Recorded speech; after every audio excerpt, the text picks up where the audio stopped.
Celso, a palavra é sua. Obrigado, Davi.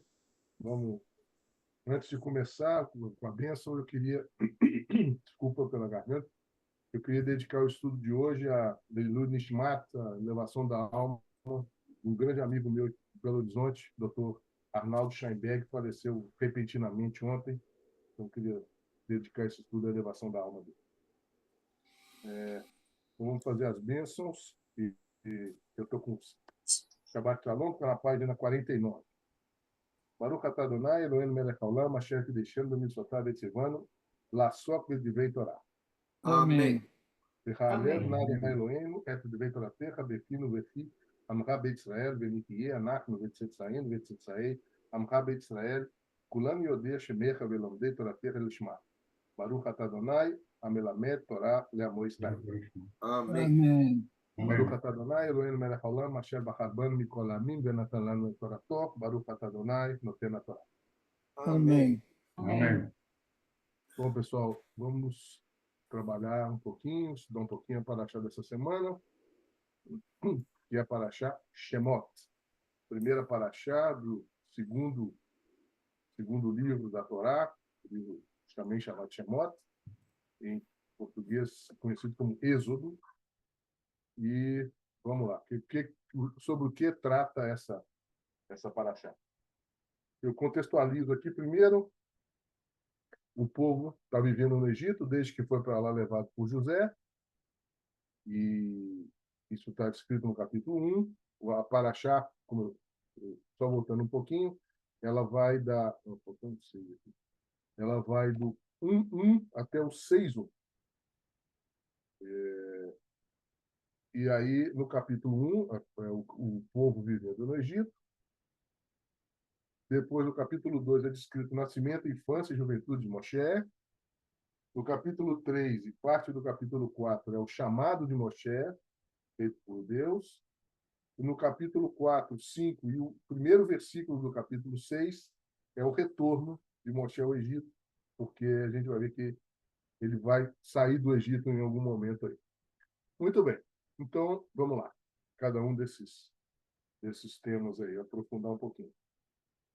O povo de Israel no Egito, no capítulo 1, a citação dos nomes, por Shemot, né, que quer dizer nomes em hebraico, por isso o nome da paraxá, dos filhos de Jacó em ordem diferente da cronológica e da bênção final de Bereshit. Que a gente tem a ordem do nascimento dos filhos, né, que eu chamo de cronológica. O primeiro filho era Reuven e o último era Benjamim. Só que essa citação aqui ela tem uma ordem diferente. A bênção final de Bereshit, que a gente leu na semana passada, em Vairi, que em alguns casos é bênção, em outros casos é um puxão de orelha. Também é em outra ordem, que não é a ordem cronológica, e nem é essa ordem aqui. Para vocês terem uma ideia, começa com o Reuven aqui, e o último é Asher. Então, mas é uma mera citação. Aí, Yosef morre, o faraó que o acompanhava, vamos falar assim, também morre, e um novo faraó assume. Esse faraó ele persegue o povo de Israel, e o primeiro decreto dele, ele manda matar os bebês de Israel através das parteiras. E aí nós temos duas parteiras, e uma é Shifra, e outra chama Puá. Ela se recusa. Primeira questão aqui é a seguinte: quem seriam essas duas parteiras? Seriam Shifra e Puá, mas existe um Midrash que diz que Shifra era Yohevet, a mãe de Moshe, e Puá era Miriam, a irmã de Moshe. Mas isso é Midrash. Isso não tem comprovação nenhuma no texto da Torá, não está assim. Aí, quando ele descobre quando o faraó descobre que essas se recusam, ele chama elas à presença dele, e elas falam: não, o negócio é o seguinte, é porque o pessoal, o povo de Israel é muito esperto, quando a gente chega lá, o bebê já nasceu. Aí ele falou: então não seja por isso. A partir de agora, que eu chamo aqui de endurecimento do decreto de morte, vocês têm que jogar os bebês no rio. Eles vão morrer afogados. E por quê? existia um crescimento demográfico da população judaica muito maior do que a população do Egito, e o povo de Israel já era mais numeroso do que o povo do Egito, o medo do faraó é que, por maioria da população, o povo tomasse o poder, o povo de Israel tomasse o poder. No capítulo 2, a gente tem o nascimento, a infância e a juventude de Moshe. Moshe nasce e a mãe dele, que é essa Yocheved, que eu falei no slide anterior, ela esconde ele num cesto de vinho e lança ele no Nilo. E ele é resgatado pela filha do faraó. Existem duas versões para esse fato. A primeira versão é que a cestinha onde ele estava, ela fica presa nos juncos da margem do Nilo, e a Miriam, que é a irmã dele, que era uma das amas da filha do faraó, descobre, avisa a filha do faraó então tira ele do Nilo. Essa é a primeira versão. A segunda versão, que eu vou mostrar um quadro a seguir para vocês, é que o cesto passava pelo meio do Nilo e a filha do faraó, numa manifestação transcendental, paranormal, seja que o nome tenha isso, ela se estica até o meio do rio e resgata o menino. E a partir daí ela o batiza como Moshe, que nós vamos ver daqui a pouquinho o que quer dizer. Então, eu vou mostrar uma foto aqui para vocês. O Chagall retratou dessa forma, ou seja, o cesto passando, a filha do faraó, está vendo a coroa aqui, se estica para resgatar, a Miriam recebe o menino e depois ela fala com a filha do faraó: pode deixar que eu tenho uma ama de leite para ele, que é essa aqui, que é a Yocheved, que é a mãe do menino. Então ele vai ser amamentado pela própria mãe. Esse aqui foi retratado por Chagall, nada mais nada menos que ele. Muito bem, voltamos aqui. Aí Moshe cresce dentro da corte do faraó, e aí ele vê um escravo hebreu sendo espancado por um egípcio. E ele mata esse egípcio. E ele foge para Midian depois que ele vai separar uma briga entre dois hebreus, e esses hebreus falam: você vai fazer conosco o que você fez com o egípcio? Aí ele fala: descobriram o que eu fiz, vamos embora, e ele foge para Midian. Ele chega em Midian, as filhas do sacerdote de Midian estavam num poço, tirando água. Um sujeito lá tenta espantá-las, ele as defende e elas conseguem tirar água. Elas levam ele para casa delas, e o sacerdote de Midian, nós vamos ver daqui a pouquinho qual é o nome dele, ele dá a filha chamada Tzipora para ele casar com ela, e nasce o filho chamado Gershon. Nós vamos ver também o porquê desse nome aqui um pouquinho mais na frente. Muito bem. No capítulo 3, tem o famoso episódio da sarça ardente, no capítulo que ele está um cabrito que ele estava do rebanho dele foge, ele vai atrás, na hora que ele chega, ele vê a sarça queimando, uma voz que ele depois ele identifica como sendo Deus fala: tire as suas sandálias que você está pisando um solo sagrado. E aqui é uma figurinha de como é que seria esse episódio da sarça ardente. E o fato de ser a sarça já tem uma questão aí. Por quê? Porque a sarça era um arbusto cheio de espinhos, não florescia, não dava frutos, era simplesmente e que ninguém plantava, nascia sozinho lá. E o que isso é interpretado pelos nossos sábios?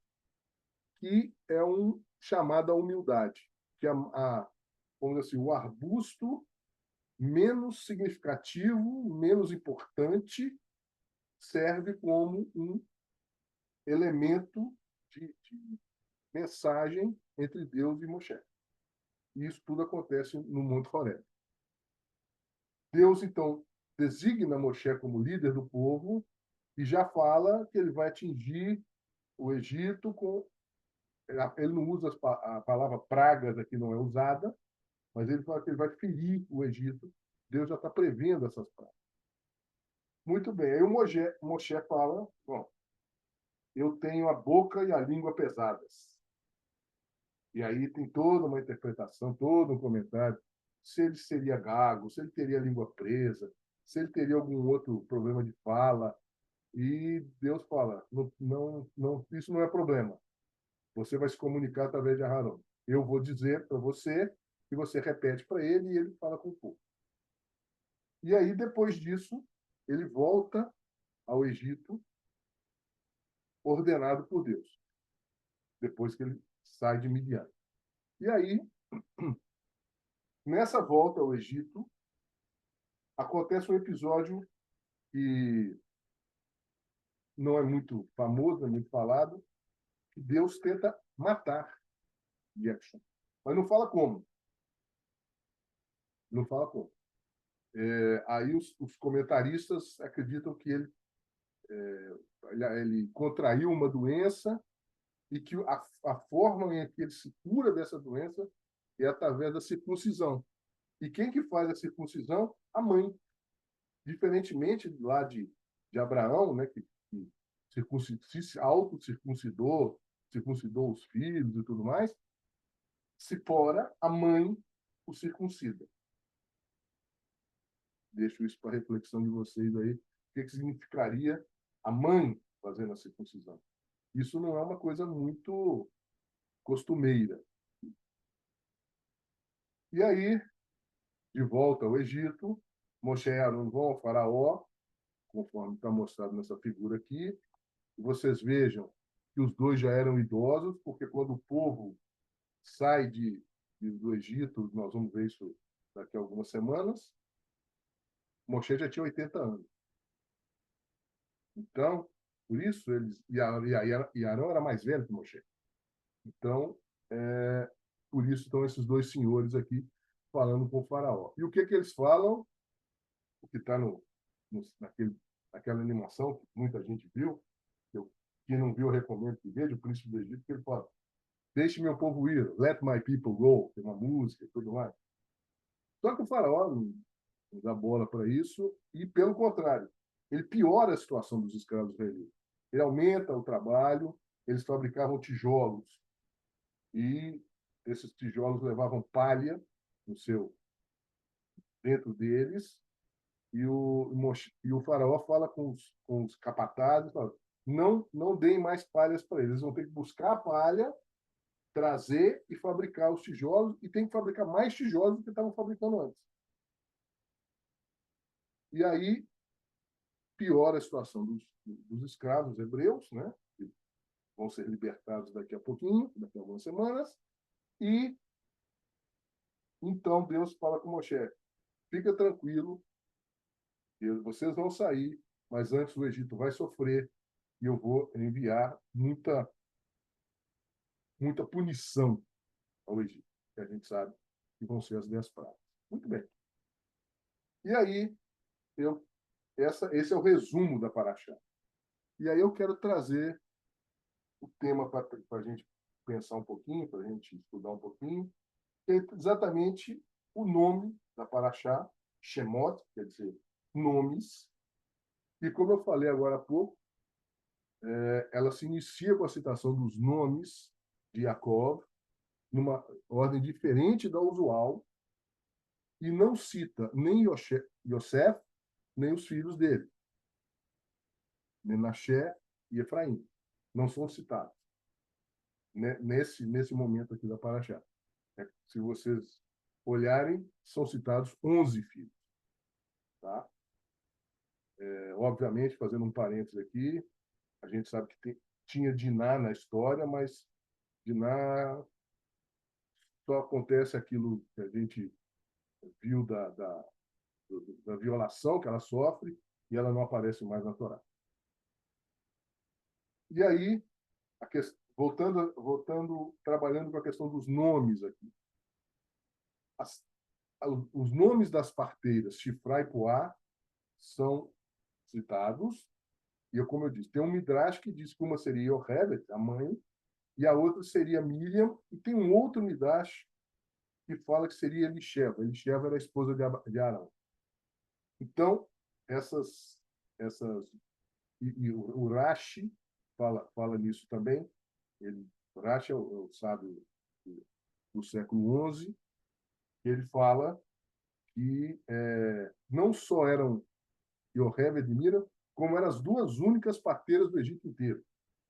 Porque a gente vai um pouquinho desconfiar isso, porque o Egito era muito grande, tinha muita gente, ter duas parteiras só é uma coisa meio pouco verossímil. Muito bem. E Moshe, como eu disse agora há pouco, recebe o nome da filha do faraó, e Moshe quer dizer puxado para fora, aquele que foi retirado, ou, no caso, é retirado das águas. E eu falei com vocês do sogro de Moshe, né, do sacerdote. Esse aí, então, tem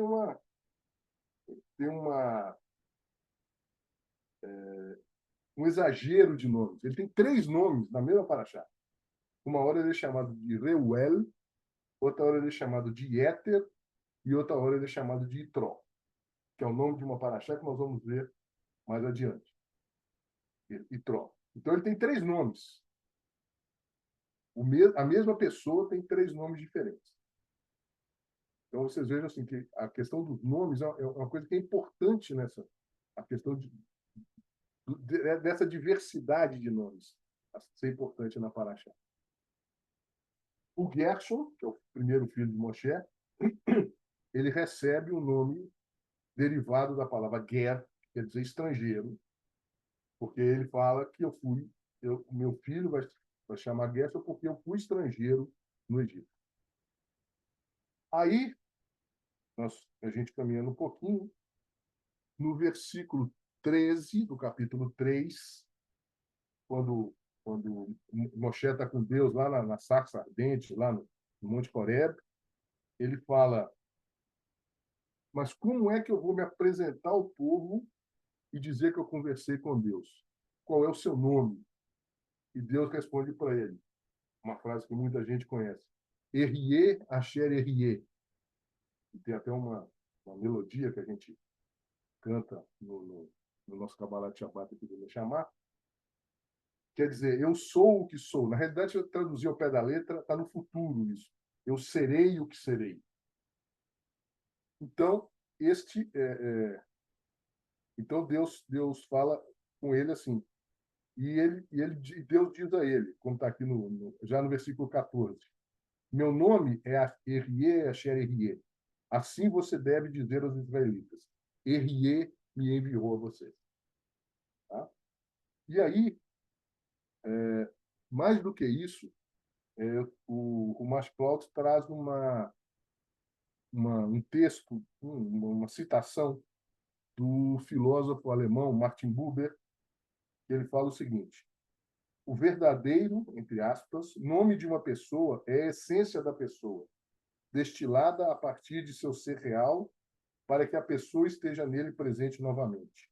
Além disso, a pessoa está presente nele de tal forma que qualquer um que conhece o nome verdadeiro e sabe pronunciá-lo da forma correta pode obter o controle. A pessoa é inacessível e oferece resistência, mas através do nome se torna acessível. Quem o diz tem poder. Ou seja, quando a gente está lidando com uma pessoa e você trata essa pessoa pelo nome, essa pessoa fica mais acessível a você. É isso que o Buber quis dizer. Então, por isso é importante para Moshe saber como ele vai dizer para o povo a quem ele se refere, a que nome tem esse Deus que tá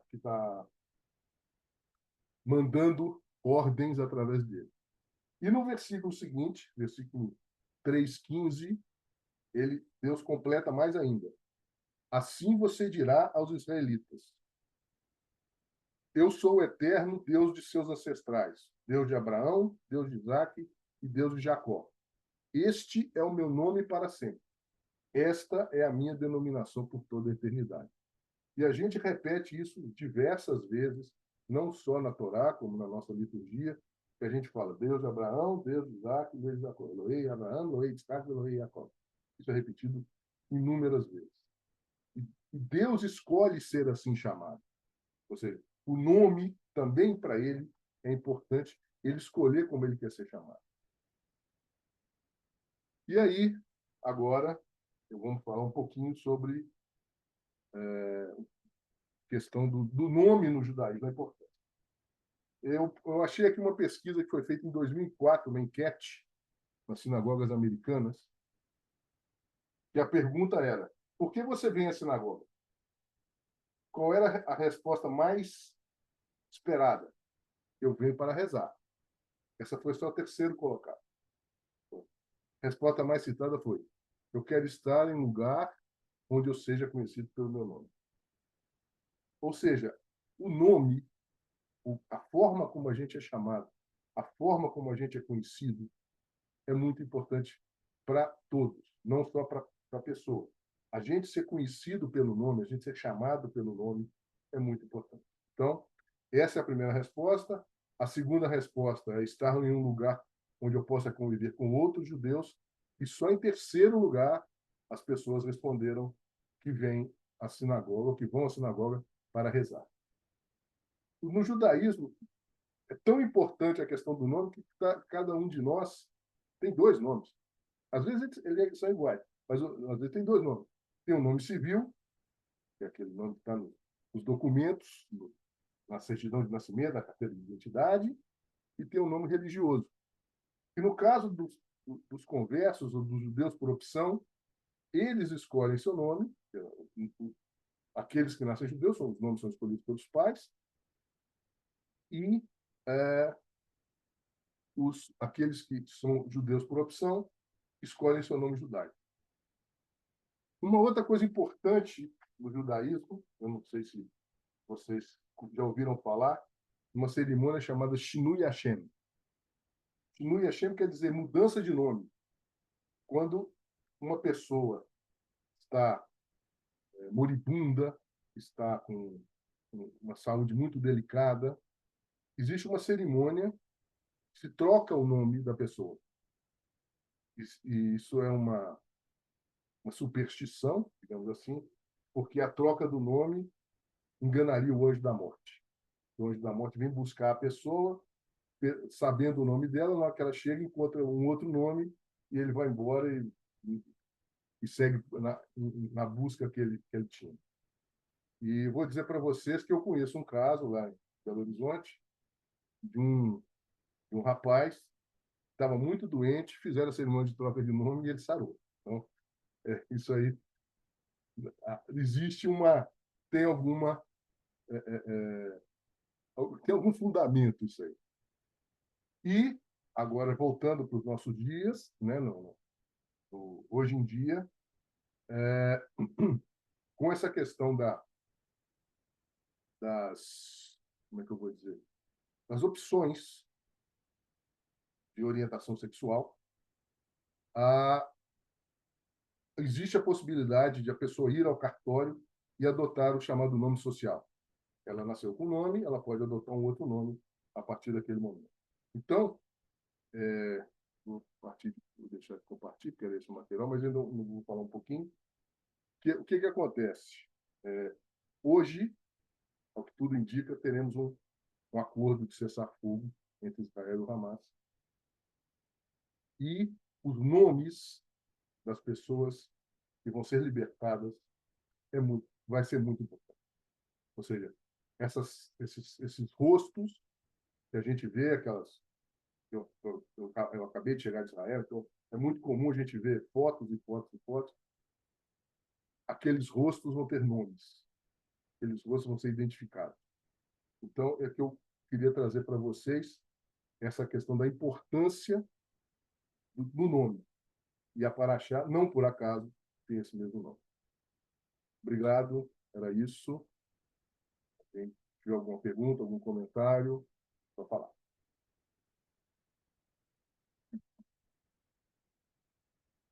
Eu queria só dividir um poema.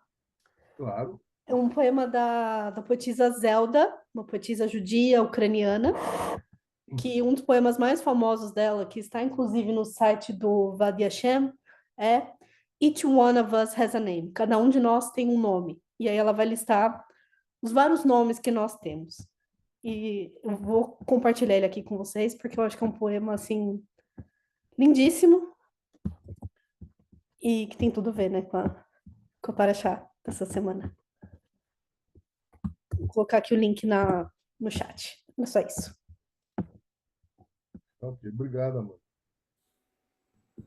Obrigado, Amanda. Quando a Amanda começou a falar, eu me lembrei de uma outra coisa que eu estava falando hoje de manhã. Hoje a gente teve o Shacharit lá no residencial e a gente estava falando, obviamente, sobre os reféns, enfim. E a gente leu o Salmo 147. E agora me fez a ligação, né? Que o Salmo 147 fala exatamente dos nomes, né? Que Deus conhece cada uma das estrelas, que são bilhões ou trilhões, sei lá quantas estrelas tem, pelo nome, cada uma delas, né? Tentando fazer uma associação com seres humanos, que somos só 8 bilhões, somos pouquinhos, né? Perto do número de estrelas, né? Então, se Deus conhece cada estrela pelo nome, certamente ele conhece cada ser humano pelo nome também. E a palavra que usa é exatamente Shemot Ikra, né? Paulo? Fala. Sim, um comentário assim só meio protocolar, assim, detalhe. Na entrada, quando o nome de Yosef e os filhos não são citados, porque se eu não estou enganado, de memória, ele fala, esses são os nomes daqueles que entraram no Egito. E o José já estava lá, né? Pode ser. Tem essa impressão. Vou até conferir. Pode ser. Mas não é citado.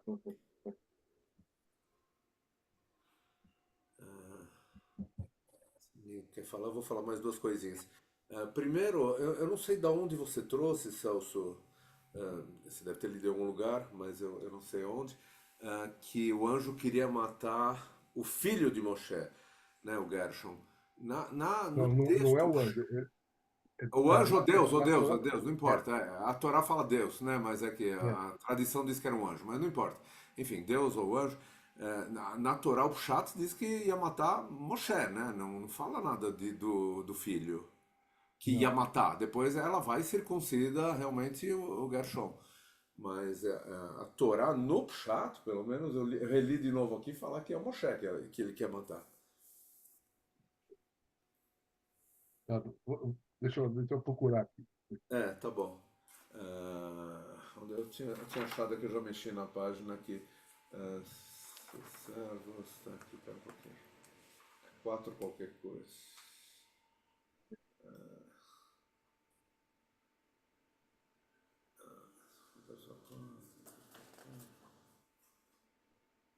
Tá aqui, ó, no 24, 4:24. Vai baderech bamalon, vai Gesheu Adonai, vai vaquesh amitó, desejou matá-lo. Não falo, mas enfim. Pelo menos Rashi, na explicação de Rashi, ele fala Moshe, né? Quando Moshe estava no caminho, né? 4:24. Ele fala, Está aqui, ó. vai vaderech bamalon, vai Gesheu Adonai, vai E vaquesh. no 4:23. Deixe meu filho ir para que ele possa me louvar, mas você se recusa a deixá-lo ir. Agora eu matarei o seu primogênito. Não, mas aí está falando do faraó, não é isso? 22. Você dirá ao faraó, isto é o que meu Deus, É. Israel, é meu filho, Ele está falando do faraó aí. É. É o filho do faraó que ele vai matar aí. Eu com... enfim. E só no 24 que começa esse episódio aí. Quando estava no caminho da estalagem, né, confrontou Moshe, mas não está escrito realmente que é Mas o Moshe. faraó, nessa hora aí, é anacrônico. Ele não chegou no Egito ainda para falar com o faraó. E o filho é a última praga. É verdade, é verdade. Aparentemente está fora da ordem cronológica isso aí, mas como a Torá não tem ordem cronológica, então ok, Ok. não vamos discutir isso. Enfim, há uma discussão. Rashi fala claramente, um anjo procurou Moshe porque não havia circuncidado Eliezer, seu filho. No, Por essa no ensaio que eu, negligência, por essa negligência, Moshe ia ser castigado com a morte. Moshe. no, Aprendemos, e aí tem uma no, braita e tal. no ensaio que o Plaut traz, ele fala que, que poderia ser o filho. É, tá bom, ok. Então, a discussão, vamos tudo à discussão. É, Uma outra coisa bacana, você citou isso, né, que foi Tzipora que fez a circuncisão, né, e você falou para a gente refletir sobre isso. Além de ser uma mulher, a gente precisa lembrar que ela não era hebreia, né, ela era exatamente. midianita. Então, ainda tem toda uma questão, tudo bem, provavelmente alguém vai dizer, ela se converteu ao judaísmo e tal. Mas no mínimo ela aprendeu que circuncisão era uma coisa muito importante, né? Ela não pensou duas vezes, ela foi lá e fez a circuncisão do menino, sabe Deus como, né? É com uma Fala que foi com pedra. uma. Ela fez uma pedra lascada para fazer essa circuncisão. Então, mas coitado do menino, né? Eu espero que ele tenha. Aparentemente ele sobreviveu, né? Na, Só, um- na época, só, um na de- época não só existia antibiótico para combater é, infecção. um detalhe. Parece que todas as circuncisões são com pedra. Você pode ver que quando Abraão fica 3 dias lá, acho que menciona pedra, Né? aquela cidade de Shechem, que também fala se cortar, mas Não eu, tinha eu inventado o bisturi ainda, essa que é a É, verdade, né? provavelmente. Bisturi E veio o depois. Rabino Michel tem um artigo muito legal sobre conversão, em que ele dizia que nos primórdios a conversão era o casamento, Principalmente para a mulher. principalmente para a mulher, A claro. mulher, quando ela se casa, ela se torna, ela vai para a religião do marido, né? Inclusive a religião do marido, perfeito. É isso. Mas tem toda a razão. Então poderia ser que ela realmente se converteu. Por isso que eu falei, tudo bem, ela não era de origem hebreia, era midianita com certeza. Talvez ela tenha se convertido, mas mais do que se converter, ela estudou, né? Ela sabia, alguém contou para ela que o Brit Milá era uma coisa fundamental e que Moshe não, e ela sabia que ele não tinha feito, né, do filho. Alguém tem ideia onde fica Midian? Qual a distância entre o Egito, onde o Moshe morava, e onde ele foi parar, em Midian? Eu fiquei É no curioso. Sinai, né? É o Sinai, né? Não, é depois do Sinai. Eu vou compartilhar com vocês Depois um do Sinai. mapinha. Depois do Sinai, é onde hoje é o Iêmen, aproximadamente, eu acho. Eu vou compartilhar com vocês que ele é uma caminhada enorme, assim, para ele ir de um lado para o outro. Eu peguei vários mapas, eu vou mostrar um só para vocês. Mas da onde eles estavam, enfim, os hebreus estavam em Goshen, não sei se o Moshe não estava em Goshen, né? Mas enfim, da onde os hebreus moravam até Midian é uma caminhada incrível, tem que atravessar o deserto Sinai inteirinho, né? Ah, enfim, não é uma coisa que você vai em 5 minutos e volta em 5 minutos, né? Ele andou muito, né? É verdade, os hebreus também andaram muito depois, né? Mas enfim, interessante como eles tinham. Moshe nunca tinha saído do Egito, né? Como ele sabia onde, como chegar em Midian? Ele estava fugindo, enfim. É uma história interessante, vai, para pesquisar e entender exatamente como ele foi parar em Midian. Acho que não estava procurando Midian, ele acho que acabou parando em Midian porque encontrou lá. Exatamente. Ele, Acho que ele no foi desespero fugindo, só foi indo. É, Foi e indo. aí chegou lá, viu todo mundo lá mexendo viu com as meninas lá em apuros e ficou o quieto. gado e tal, falar, é aqui mesmo que eu vou ficar, né? Mas é interessante que é longe. Eu falei, não, devia ser pertinho. Enfim, eu não tinha noção que era tão longe de onde ele morava. Fala, E Rei. olha lá, o local onde ele vai pastorear, que é É, o terreno sagrado, é o Monte Sinai, lá no meio, longe pra É, caramba também. Está no é, meio caminho do mapa que você fez aí. Ele foi peraí. pastorear longe para Chuchu, ó. é. Não, pera, Ele não. ninguém falou que ele estava no Monte Sinai. Não, Falou. quando se diz que ele se encontra com a sarça ardente, você fala, você está em solo sagrado. É, é solo sagrado, mas não fala que é no Monte Sinai. E aliás, o que está escrito aí é Sinai, né? Essa é a península do Sinai, não o Monte Sinai. Tem um outro mapa que eu achei aqui que mostra onde seria o Monte Sinai. Ninguém sabe onde é o Monte Sinai, né? Essa que é a verdade. Ninguém sabe, né? É. Não. Enfim, deixa a Rê falar, antes de eu falar da outra coisinha que ele tinha mais. Fala, Rê. Oi, Bárbara. Abre o mic, Renata. A gente não tá te ouvindo, tá, Rê? Desativar. Agora foi. Ouviu? Aí, Ó, agora sim, agora sim. agora sim. Agora sim, ótimo. Eu sempre acreditei piamente que quando Moshe saiu fugido do Egito e ele vai parar em Midian, ele foi com o endereço certo, porque supostamente o sogro dele, Jetro, ele já tinha estado, ele conhecia Jetro do Egito. Jetro tinha estado no Egito já. Ele ficou desgostoso com alguma ordem lá do faraó e se retirou do Egito e voltou para Midian. E Midian é uma religião abrâmica. Midian é um dos filhos de Abraão com Queturá. Então, eles tinham noção provavelmente de toda essa Família grande. costume, circuncisão, um Deus só, e perto ali da onde ele morava em Midian é o Monte Horebe. Então, ele foi com o endereço certo, ele não saiu loucamente do Egito, vou me mandar porque senão vão me matar e vou ficar vagando pelo deserto. Não, ele foi com o endereço certinho. Ele foi atrás, ele foi, não sei se em busca mas ele certamente conhecia Jetro, já do Egito. E provavelmente a Tzipora conhecia os ditames dessa religião abrâmica. E por isso ela introduz o filho Gershon na aliança quando ela circuncisa. Ela sabia o que ela estava fazendo. Ela não estava fazendo à toa. Ela sabia o que ela estava fazendo.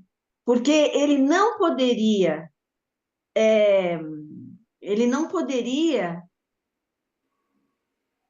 proceder à missão que Deus incumbiu a ele se ele e o filho dele não estivessem dentro da aliança. É uma mulher que introduz Moshe e, sobretudo, o filho dele na aliança. E o monte, viu, Paulo, é Monte Horebe. Eles conhecem, Perfeito. é o Monte Horebe. Eles chamam esse monte a montanha de Deus, o monte de Deus, onde El habita. E eles ficavam ao sopé, ali nas cercanias daquele monte lá. Acho que é onde Ele fica foi com o endereço certinho para. Ele não errou, não. Ele tinha o endereço. Talvez ele não soubesse que Jetro já tivesse filhas, né? Segundo a mais velha, ele desposou, Cipora. Agora isso é um midrash, E né? quando você fala do nome, o nome das parteiras, existem duas dúvidas aí. Elas eram hebreias ou elas eram egípcias encarregadas de atender as mulheres hebreias? Eles, acho que é Rashi que assume que Cifra, deixa eu ver o nome. Cifra, isso, está ligada a Yocheved. É a mãe de Moshe. E Pua é Miriam, a irmã de Moshe. Às vezes também tida como Elisheva, a cunhada de Moshe, casada com o irmão dele, Arão.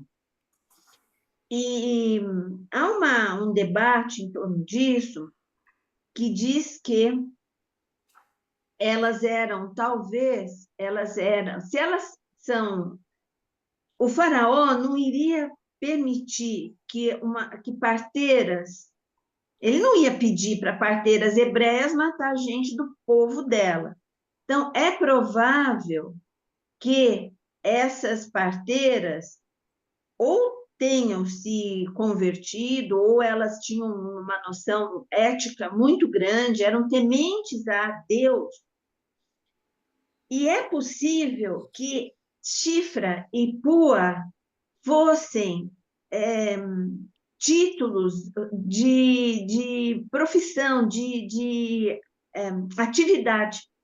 Shifra ajudaria a mulher durante o parto e Pua seria aquela que pegaria o nenê, limpa, consola, agrada, embala. Uma atende a criança e a outra atende a mãe.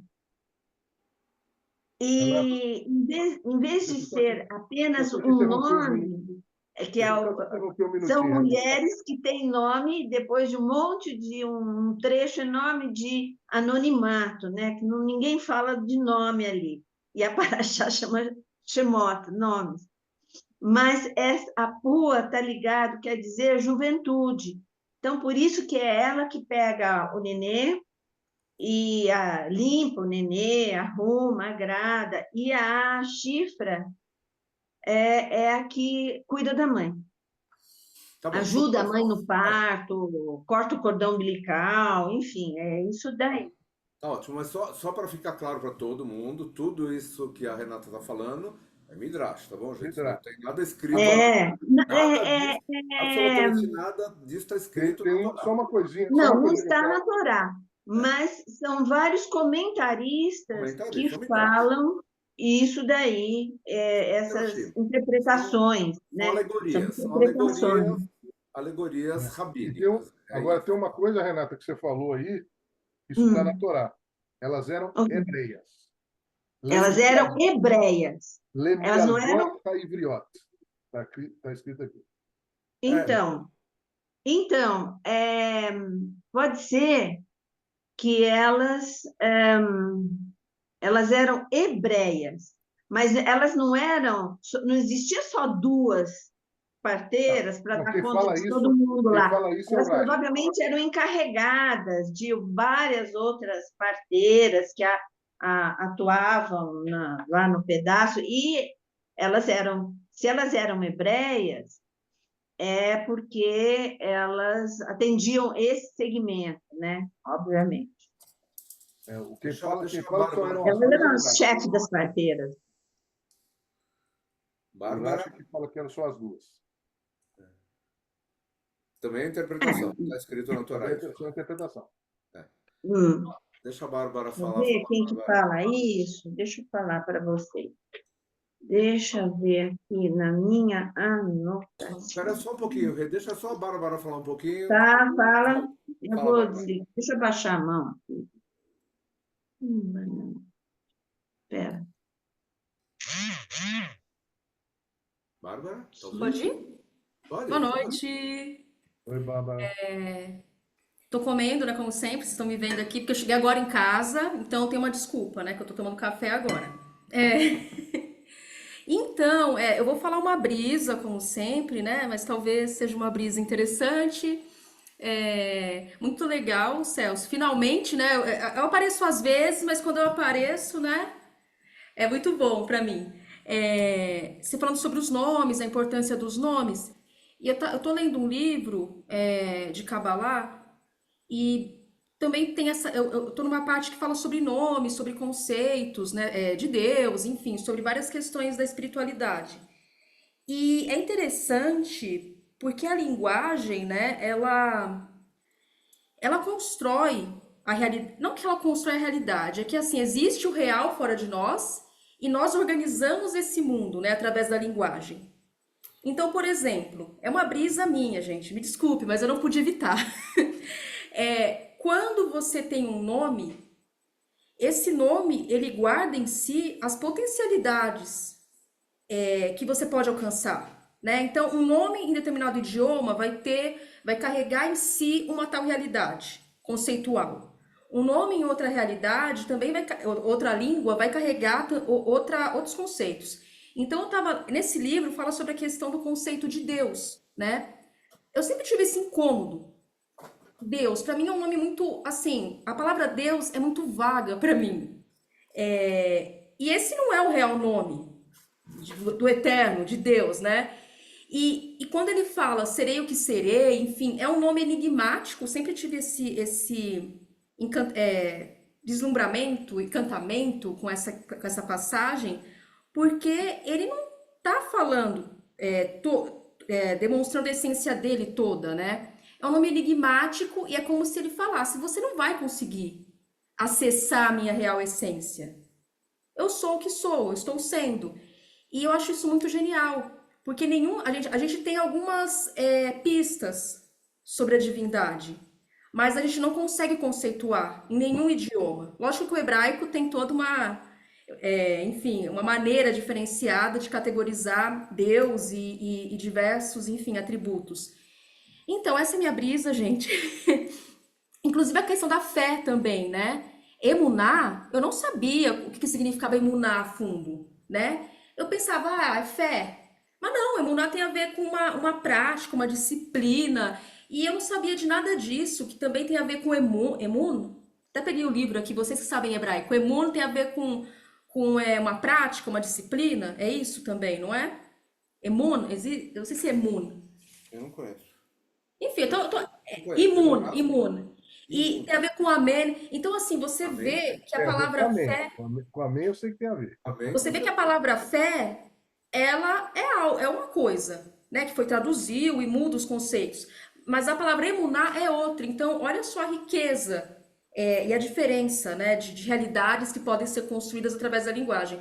Enfim, é isso. Não pude deixar de ressaltar essa parte linguística. A Diana tá aí, ela também é da brisa dos idiomas. Isso aí.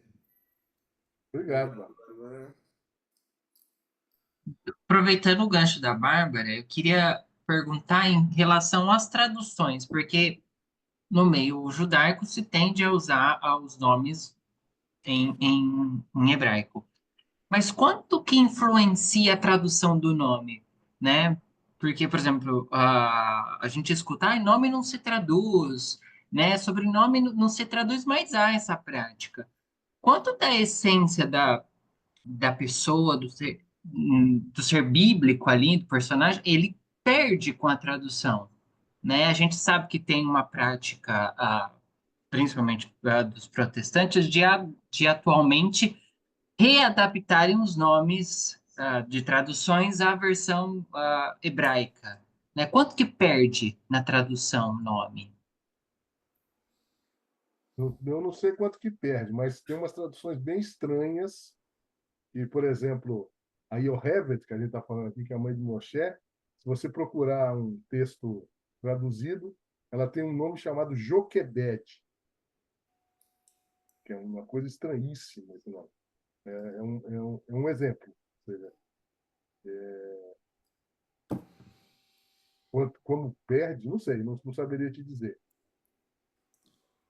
Também nunca ouvi falar sobre perder. Acho que essa é uma questão linguística e é mais, de um modo geral, eu entendo que é mais uma questão de pronúncia, de como você pronuncia aquele nome em diferentes línguas, né? E para mim o primeiro caso que me veio na cabeça é o Jetro ou Yitro, porque o J em alemão você vai pronunciar como I, né? Então, em hebraico também, né? Então, não tem J em hebraico, inclusive, né? Então é só questão de pronúncia. E Tro e Jetro é a mesma coisa, só está pronunciado de uma maneira, escrito de uma maneira diferente, dependendo da língua que você está usando, você vai ler de uma maneira diferente, né? Mas esse é só um exemplo, né? Provavelmente tem outras coisas. Mesmo o Yocheved, que o Celso trouxe agora, também, quando o Celso pronunciou, eu nunca vi escrito isso. Mas me lembrou Yocheved, assim, tudo bem, muito estranho, mas me lembrou, né?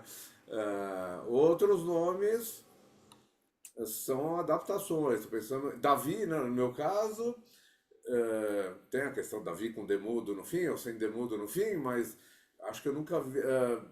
Não, em árabe é diferente, mas é parecido também, é Daúde, né? Mas é muito parecido com Davi.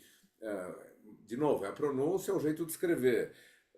Mas Salomão já é um pouco diferente. Shlomo e Salomão lembra vagamente, né? Mas obviamente não é só uma questão de como você está lendo Davi. Shlomo em hebraico ou Salomão em português. Fala, Sil.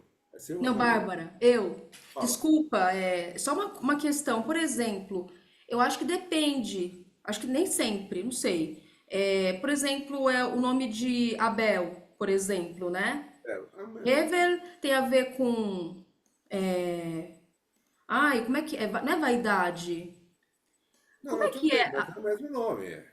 Mas assim, mas a pessoa, por exemplo, se a pessoa sabe o hebraico e tá, tipo, sabe, tem influência na língua, acho que fica mais assim natural ela associar. A gente no português, sei lá, Isaías.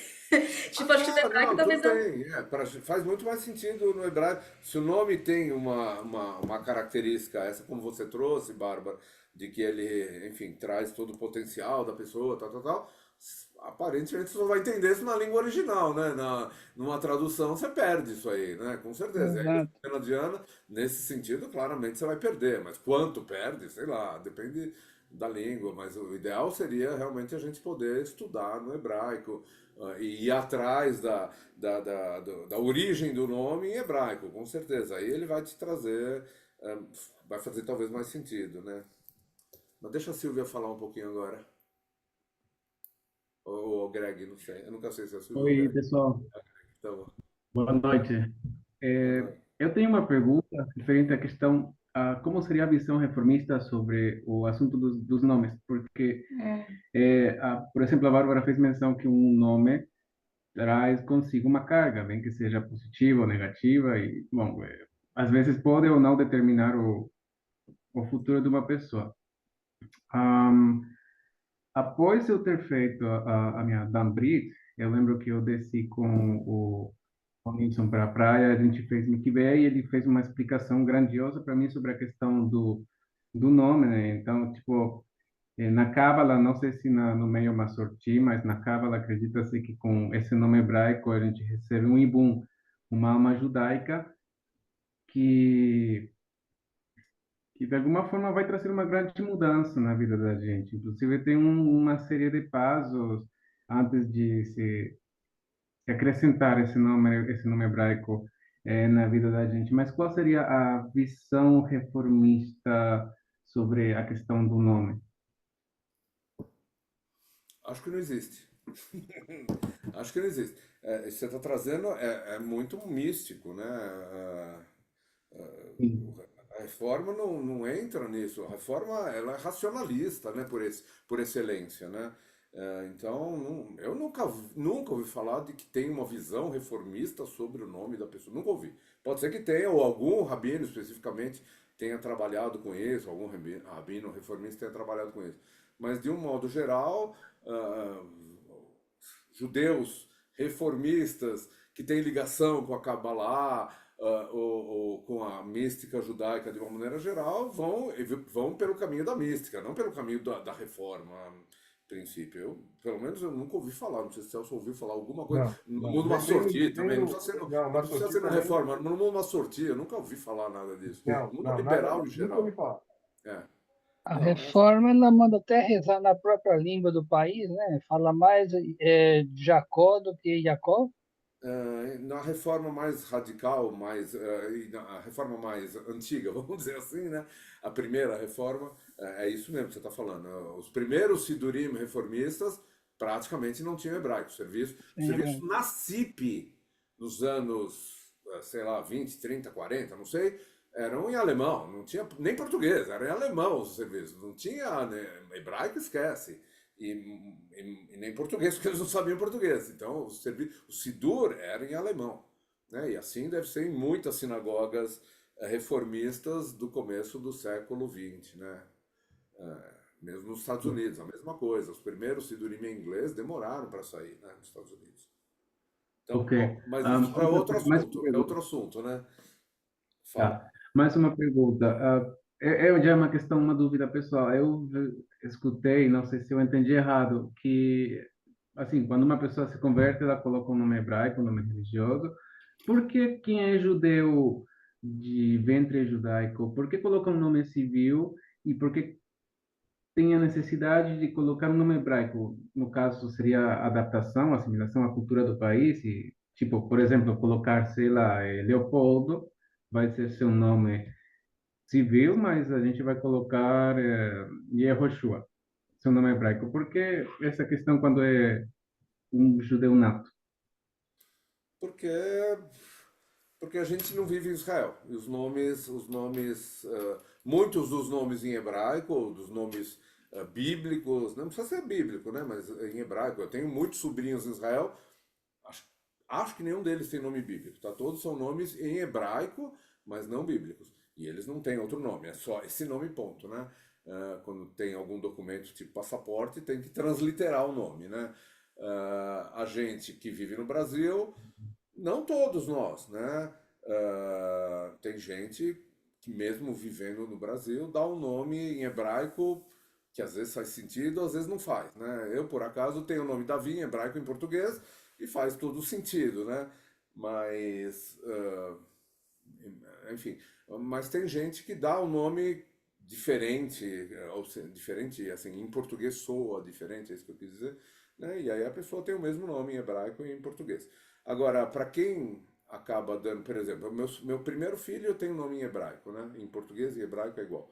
Mas o segundo filho a gente resolveu dar um nome Guilherme, né? Que não é hebraico, obviamente. E aí por que a gente deu um nome em hebraico? Porque é a tradição nossa que toda criança receba um nome em hebraico, né? Um nome judaico, enfim, que era como a gente quiser chamar. Eu diria que é em hebraico mesmo. Mas não é todo mundo que faz isso. Tem muitos judeus que não têm outro nome, só tem um nome. Você pergunta, ele não, ou muitos não sabem o nome, né? Nós estamos falando de um espaço comunitário, né? De judeus mais ou menos praticantes, cada um com suas características, mesmo que estejamos falando de um espaço liberal, né? Somos todos, de alguma maneira, temos uma conexão forte com o judaísmo, né? Cada um à sua maneira, não quero nem... Enfim, cada um faz do seu jeito, né? Num espaço liberal como o nosso. Mas todos nós temos alguma conexão, senão a gente não estaria aqui, ou não estaria no sábado na sinagoga, na sexta-feira na sinagoga, mas a gente tem que lembrar que isso é uma minoria dos judeus, é um pedaço pequenininho dos judeus, mesmo em Israel, né? Talvez principalmente em Israel, né? É uma minoria dos judeus que tem uma ligação com o judaísmo. Não estou falando que eles não se dizem judeus, tem muitos que não se dizem nem judeus, ou não sabem, enfim. Mas mesmo os que se dizem judeus têm uma ligação pequena, assim. Então o cara não precisa nem saber o nome dele, lembrar, porque ele nunca vai ser chamado na Torá, porque ele nunca vai na sinagoga. Talvez quando morrer o pai dele, e eu conheço 1000 casos assim, morre o pai, você pergunta como é o nome do seu pai em hebraico? Não faço a menor ideia. Do avô, então, da avó, então, menos ainda, né? E provavelmente ele não sabe o nome dele em hebraico, talvez não tenha recebido, ou ficou uma coisa que era irrelevante, enfim, não tem registro disso, né? No cérebro aí, né? Mas enfim, voltando à sua pergunta, é isso. Quer dizer, a gente mora num país que fala uma língua completamente diferente. Sei lá, eu tô pensando, eu vim na cabeça com a filha do Rabino Sobel, né? Filha do Rabino Sobel, Alixa. conhece? Ele deu um nome em hebraico, que em português soa muito estranho. Pra gente que já está acostumado, Alixa, beleza. Mas para quem não está acostumado, vai pensar que é uma lixa de unha, né? Que é a dona da lixa, né? E não tem nada a ver, né? O nome hebraico, em português, soa muito estranho, né? Não, e sem contar, né, Davi, os nossos antepassados que chegavam aqui no Brasil, com Também. nomes em polonês, em russo, aí era uma festa. Aí, Impronunciáveis. impronunciável, e as pessoas adotavam nomes. Por exemplo, a avó da Sônia, minha esposa, ela adotou o nome Sônia, mas o nome dela era Shendla. Então, o mesmo nome da minha avó. Shendla, que é bonita, é simpática, enfim, esse é o nome de Shane, né? Shane em Yiddish é uma pessoa bonita. Bonita. Então, minha avó também chamava Shendla em polonês, sei lá, não é polonês isso, é em Yiddish, né? Esse é Mas Yiddish, ela veio com esse nome e oficialmente ela Sheine. Shane. Mas oficialmente ela tinha esse nome transliterado para o português, mas ninguém chamava ela assim, porque ninguém conseguia falar isso. E o nome dela era Geni, ela adotou o nome Geni. Ela era vovó Geni. Para nós, crianças, era vovó Geni. Ponto. Não, eu vim É o descobrir que caso, ela é o tinha outro caso nome da avó da muito. Sônia. Ela adotou o nome Sônia, tanto que quando a Sônia nasceu, a avó já era falecida, deram o nome de Sônia para ela por causa da avó. Então, Mas esse é era o- Xenda, e o Xenda da avó da Sônia era SZEJ. é. Então, esse é o caso contrário do que o Greg perguntou, né? Gente que já tinha um nome hebraico e adota o nome em português, ou enfim, na língua local ali, para ficar mais fácil do que você chegar num lugar e dar seu nome e o cara fica, quê? Como escreve esse negócio? Fala, Débora. Duas coisas.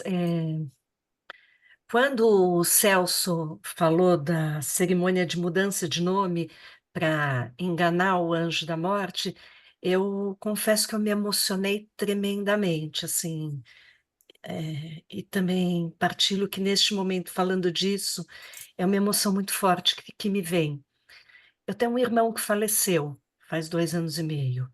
Quando ele estava muito mal, eu sonhei que ele mudava de nome. E quando eu acordei, eu pedi para minha mãe, pedi para se eu podia falar com a minha cunhada dele mudar de nome. Me chamaram de louca. É, eu acho que tinha um sentido esse sonho, né, de Claro. enganar o anjo da morte. Ele ia morrer. E a vontade que eu tinha é que enganassem esse anjo. E aí, conforme você foi falando, eu me lembrei que há uns 40 anos atrás, os meus dois irmãos, esse que faleceu e o meu irmão mais velho, foram num numerologista, porque o meu irmão mais velho, minha cunhada, estava grávida do primeiro filho. E era um cara que trabalhava com numerologia, e quando ele estava vendo do bebê, a hora que ia nascer, do nada ele falou para esse meu irmão que faleceu, para ele mudar de nome, que senão ele ia mudar, ele ia morrer novo. E aí eu me lembrei disso agora. Não sei, não quero trazer misticismo aqui, apesar de já estar trazendo, mas me deu uma coisa assim, eu não sabia que a gente podia mudar de nome pela religião, né? Nessa cerimônia de Shinui Hashem, é isso? Não ia achar. Mudança de nome, Shinu Hashem. Eu não sabia, porque até onde eu sei, quando minhas filhas nasceram, eu dei o nome na Torá. Não tem nada a ver com essa cerimônia de na sinagoga dar o nome, né? É a mesma coisa, só que você muda o nome. É a mesma cerimônia, só que quer dizer, uma cerimônia específica para a mudança de nome. Normalmente você dá um nome que tem a ver com vida, né? A gente tem um colega que não está aqui agora, então não vou citar ele, mas que a esposa recebeu o nome de Raya, né? Para Raya de Rai, de vida, né? Então é um nome a mais. Normalmente você faz isso, você não troca o nome, você Se acrescenta. acrescenta um nome. Normalmente é isso, Ah, tá? Você acrescenta, então, entendi. se é um homem, você põe Chaim, se é mulher, Raya, ou tem outros, mas esses são os dois mais famosos aí. Mas você acrescenta um nome, mas a ideia é essa, que você vai confundir o tal do anjo da morte, lá ele vai bater na E porta, estou no lugar errado aqui. meu segundo neto agora, quando nasceu há 2 anos atrás, a minha filha quis fazer uma homenagem para o meu irmão. E Ah, eu não deixei ela colocar o nome do meu irmão. Eu tinha uma coisa muito forte. Eu não queria que colocasse o nome dele. E aí ela descobriu que Shai quer dizer presente de Deus, presente divino. E aí o nome do meu neto é presente de Deus em alusão ao meu irmão, que foi um presente de Deus, né? Que se foi embora. Era isso. muito bem, obrigado, né? Obrigado, Débora. O Jailson quer falar e acho que depois do Jailson a gente vai encerrar, pelo menos oficialmente. Obviamente a gente pode continuar batendo papo aqui. Fala, Jailson. Rabino e Maura Celso, boa noite. Eu tenho uma pergunta bem curta. Qual a interpretação que vocês dão nessa paraxá, no momento que se fala que Deus, quando conversa com Moshe, fala que endurecerá os corações do faraó? Qual teria sido o objetivo de endurecer o coração do faraó para não deixar o povo ir naquele momento? Quer falar, Celso? É uma coisa complicada isso, ou seja, porque a pergunta é por que já não, em vez de fazer 10 pragas, já não começou botou a 10ª com a primeira e Sim. já resolvia o problema? Boa pergunta. A explicação mais comum é que Deus queria mostrar todo o seu poder, né? Essa é a explicação mais simplista, vamos dizer assim. Deus queria que os egípcios e o mundo, talvez, né, que era basicamente o Egito naquela época, a potência, a grande potência, Deus queria mostrar todo o poder do Deus de Israel. Isso ele fez através desses sinais, né? Inclusive o Celso até mencionou, né, não aparece a palavra praga, né, aparece a palavra sinais. São sinais que Deus estava trazendo através de Moshe e tal, para mostrar todo o seu poder. Essa é a explicação mais simples, a mais simplista talvez. A outra explicação é que Deus não queria que o faraó tomasse a decisão de libertar o povo de Israel, porque ele estava sendo pressionado. Então, a ideia é que Deus queria que ele tomasse essa decisão por livre e espontânea vontade, ou seja, usasse o seu livre-arbítrio, tão importante no judaísmo, né? Então, como que ele fazia isso?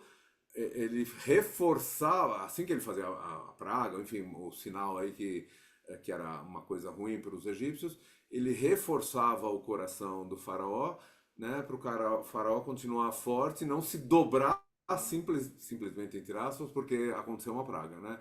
Ele queria que o faraó tomasse essa decisão muito conscientemente e de livre, espontânea vontade. Essa é uma explicação, obviamente, mais cabeça, tal, filosófica, enfim, não temos como saber, Deus nunca falou por que ele fez isso, mas, enfim, eu conheço essas duas explicações. Provavelmente deve ter mais uma meia dúzia aí em outros lugares, né? Se eu conheço bem os nossos estudiosos. Fala, Paulo. Então, eu estou indo na sua segunda, né? Talvez um pouquinho mais sutil, que é no seguinte sentido, assim, Deus endureceu o coração, deu a vontade de negar, de se rebelar, mas ele ainda tinha em si o poder de falar, não, eu vou mandar embora. Sim? O Deus não impediu, ele endureceu. Não, de jeito Ele não nenhum. falou, eu vou impedir que ele faça. Ele falou, eu vou endurecer o coração dele. Mesma coisa, eu sou ruim, sou ruim, sou ruim. Mas eu posso perceber, poxa, estou sendo ruim e mudar. Eu tenho essa visão que Deus foi ruim, Deus é malvado mas não é assim. A palavra endurecer não quer dizer vou impedir, Sim, vou dificultar. sim. Mas ele poderia ter escolhido na linha do que você falou, com consciência, né? É isso mesmo, perfeito. Obrigado, Paulo. Antes de eu encerrar a gravação, pera um pouquinho, Sandrinha.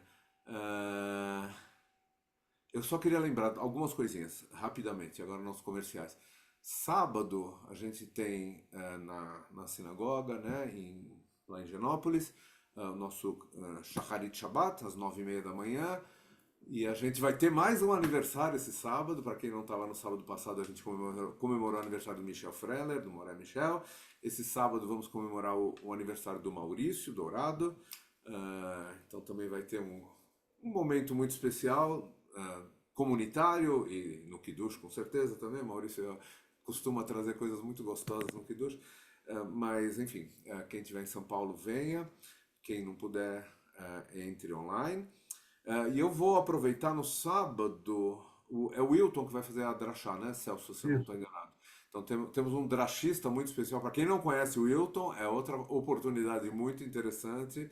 É um rapaz, enfim, com sempre boas ideias e vai causar boas reflexões na gente, tenho certeza disso.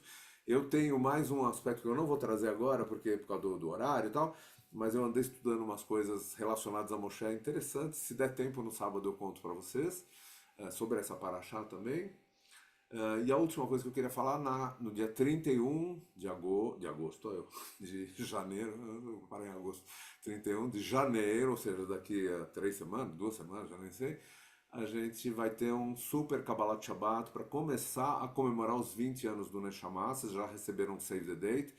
Vai ser em outro lugar, não vão para a Rua Bahia nesse dia, depois a gente vai falar exatamente onde é o lugar, um lugar bem maior, para caber todo mundo que a gente quer levar nesse dia. Vai ser um Kabbalat Shabbat daqueles estilo musical, Estamos já ensaiando com a Paola e com mais uma galera, uma meia dúzia de pessoas que vão tocar, vão cantar. Então vai ser uma coisa muito especial, dia 31 de janeiro. Vocês vão receber amanhã um convite de verdade agora, já com um link para fazer a inscrição. A gente precisa da inscrição para saber quantas pessoas vêm, etc, etc. Então, se programem dia 31 de janeiro, sexta-feira, 19h30, em Genópolis, tá bom? Mas não na Rua Bahia. Acho que é isso que eu tinha para falar. Tem mais uma coisinha, só vou aproveitar. A gente, não sei se vou conseguir fazer até amanhã, mas ainda essa semana, nós vamos falar sobre o curso de hebraico para principiantes. Então, se tiver pessoas interessadas em curso de hebraico, introdução ou alfabetização em hebraico, como o Moré Aguinaldo, que agora está em Israel e está com hebraico muito melhor do que há um ano atrás, fiquem espertos, a gente vai mandar de novo um link para ver quem se interessa, preencher lá alguma coisinha, para a gente ter a lista e acertar a data, provavelmente um dia à noite, dia de semana à noite, mas isso a gente vai ver com o grupo de pessoas interessadas, tá bom? Acho que é isto. Obrigado, Celso, aí pela Obrigado a condução vocês do pelo convite. estudo, muito bom, como sempre. Bom ter você de volta, sentimos falta nesses 2 meses aí. Bom ver a Amanda aqui com a gente. Amanda, espero que você melhore da sua gripe, aí fique boa, tá bom? E que as coisas vão todas se encaixando aí nos Estados Unidos. E é isso. Obrigado a todos. Boa noite. Eu vou só encerrar a gravação, mas a gente continua aqui. Quem quiser bater papo, tá bom? Boa noite.